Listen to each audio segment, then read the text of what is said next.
A hospital room can feel like the loneliest place in the world, especially when hope has already walked out the door. 12-year-old Emily Carter stared at the ceiling every day, counting the cracks, counting the hours, counting everything except reasons to believe things could change. Her legs hadn't moved in months. The doctors had said unlikely. The specialists had said prepare for reality. And her father, a powerful CEO who could solve billion-dollar problems with a phone call, stood helpless in silence. But sometimes, hope doesn't come from power, money, or status. Sometimes, it comes from a whisper from someone the world barely notices. Before we begin, take a moment to support stories that remind us what truly matters. Subscribe, like, and share your thoughts in the comments with Corner of Kind Choices. Your support helps spread kindness further than you can imagine. Daniel Carter wasn't used to losing. As the CEO of a major tech company, he had built his reputation on control, precision, and results. People listened when he spoke. Deals closed when he decided. Problems disappeared under his leadership. But none of that mattered in room 214.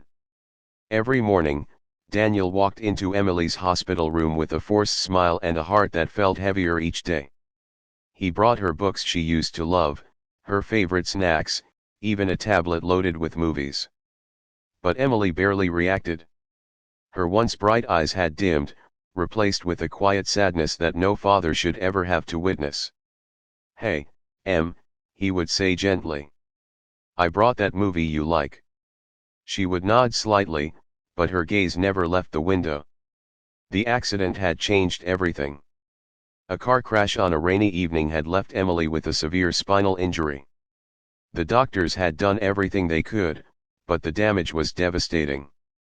Weeks turned into months, and hope slowly faded into a fragile memory. One afternoon, as Daniel stepped out to take a call, he noticed someone sitting alone in the hallway. A man in his mid-30s, wearing worn-out jeans and a simple hoodie, sat beside a little girl who was drawing with crayons on the floor. The man looked tired, but there was something warm about him. Something real. Daniel might have walked past, like he usually did. But that day, something made him pause. "Long day?" Daniel asked politely. The man looked up and smiled. "Yeah. But we're getting through it." He gestured toward the little girl. "This is Lily." Lily waved shyly, holding up her drawing, a bright sun, stick figures holding hands. "I'm Mark," the man added.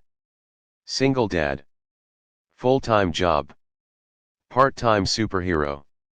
Daniel let out a small laugh. "Daniel." They exchanged a few words before Daniel was called back inside. It seemed like a simple, forgettable moment. But it wasn't. Over the next few days, Daniel began seeing Mark more often. Always calm. Always patient. Always encouraging his daughter with gentle words.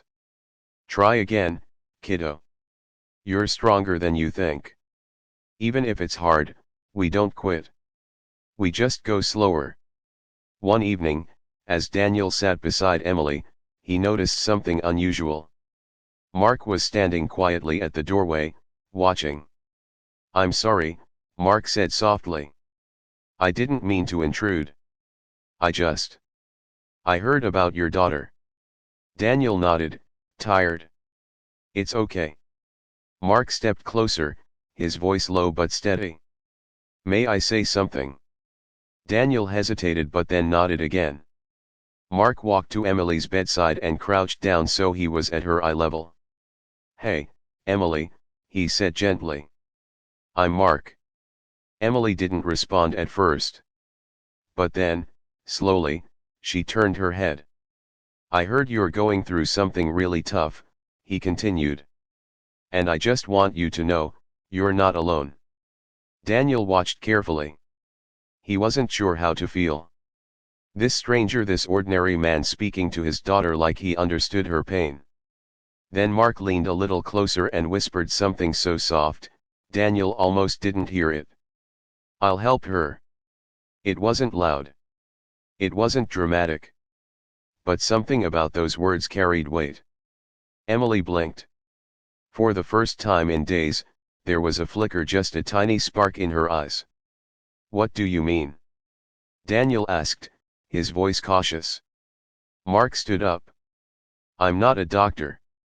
I'm not a miracle worker. But I've been through something similar with Lily." Daniel looked at the little girl in the hallway, now laughing as she colored. "She couldn't walk either," Mark continued. "Doctors said it would take years, if ever. But we didn't give up. We found small ways to keep going." Daniel's heart tightened. "And now?" Mark smiled. "Now she runs faster than me." There was a silence in the room. A different kind of silence, one that didn't feel so heavy. "Let me try something," Mark said. "No pressure. Just kindness and patience." Daniel hesitated again. But this time, something inside him shifted. Maybe it was desperation. Maybe it was hope. "Okay," he said quietly. The next day, Mark returned not as a visitor, but as someone with purpose. He brought simple things. A soft ball. A small mirror. Encouraging words. "Emily, we're not going to think about walking today," he said gently. "We're just going to think about trying." At first, nothing happened. Emily barely moved. But Mark didn't rush. He didn't push. He just stayed. "Even if it's just a finger," he would say. "That's enough for today." Day after day, he came back. Sometimes Emily got frustrated. Sometimes she cried. Sometimes she refused. But Mark never gave up. "Progress isn't loud," he told her. "It's quiet. It's slow. But it's real." Daniel watched it all, confused and amazed.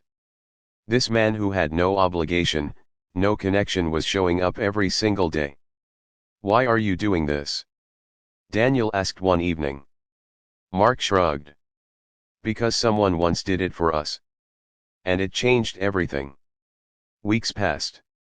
Then one morning, something incredible happened. Emily's finger twitched. It was small. Almost unnoticeable. But Mark saw it immediately. "There it is," he said, his voice full of excitement. "Did you feel that?" Emily's eyes widened. I I think so." Daniel froze. His heart raced. That tiny movement became the beginning of something bigger. More sessions. More effort. More belief. Emily started responding more. Talking more. Smiling just a little. And then, one day, with Mark and Daniel beside her, Emily lifted her hand. Daniel couldn't hold back his tears. Months later, Emily stood with support for the first time. It wasn't perfect. It wasn't easy. But it was real. Daniel turned to Mark, overwhelmed. "I don't know how to thank you." Mark shook his head. "You already have. Just keep believing in her." Daniel insisted. "Let me help you. Anything you need." Mark smiled softly. "Then help someone else. That's how this works." That night, Daniel sat alone, thinking about everything that had happened. All his life, he believed success was about power, control, and achievement. But in that hospital room, he learned something different. Kindness doesn't need wealth. It doesn't need titles. It just needs a heart willing to show up. Emily continued to improve. Slowly but surely, she regained strength not just in her body, but in her spirit. And Daniel changed too. He started a foundation to support families going through similar struggles. He spent more time listening, less time controlling. But most importantly, he never forgot the lesson Mark taught him.